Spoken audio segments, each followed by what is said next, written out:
Racism exists because people believe in a race, and a race, by definition, is a competition. And then that's just all about choosing sides. You're on either on one side or you're on the other, and your skin color is the way that it is because of the amount of pigment in it. Just like the same as your eye color.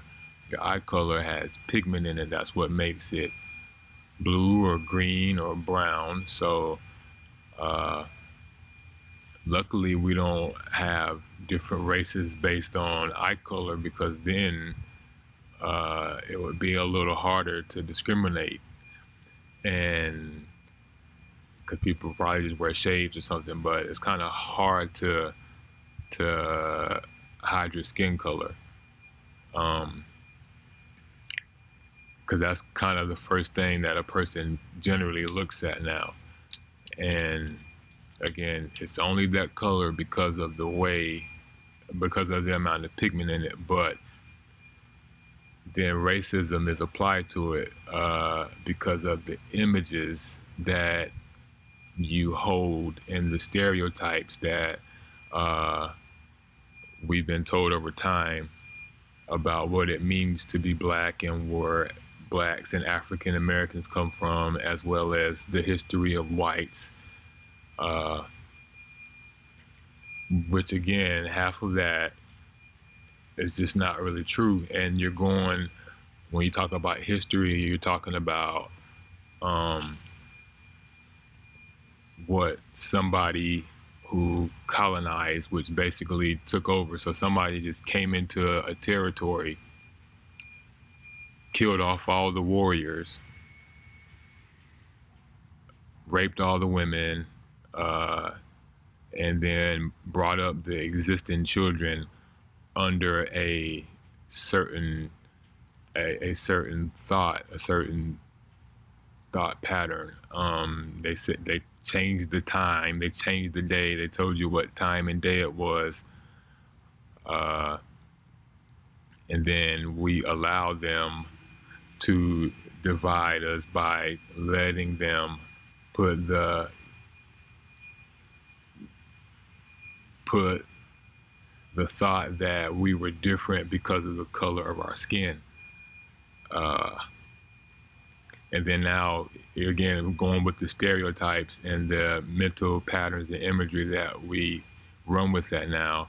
Uh, like when somebody is like reading or speaking clear or doing the right thing, they always attribute that to being white. Or when somebody can sing well or has a big butt or is athletic or fast, they always say, oh, like a black person, like a black girl or whatever.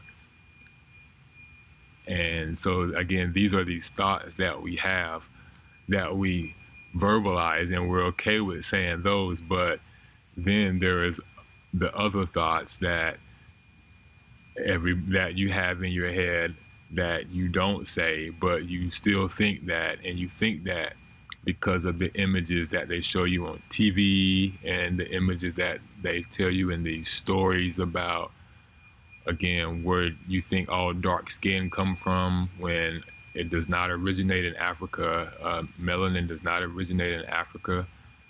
I don't know if life actually originates in Africa, because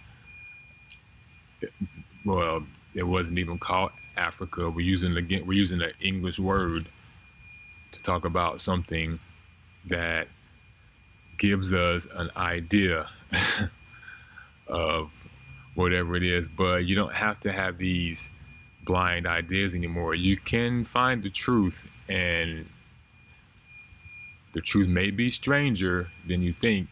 And I know you've heard that before. And that is one thing that is true.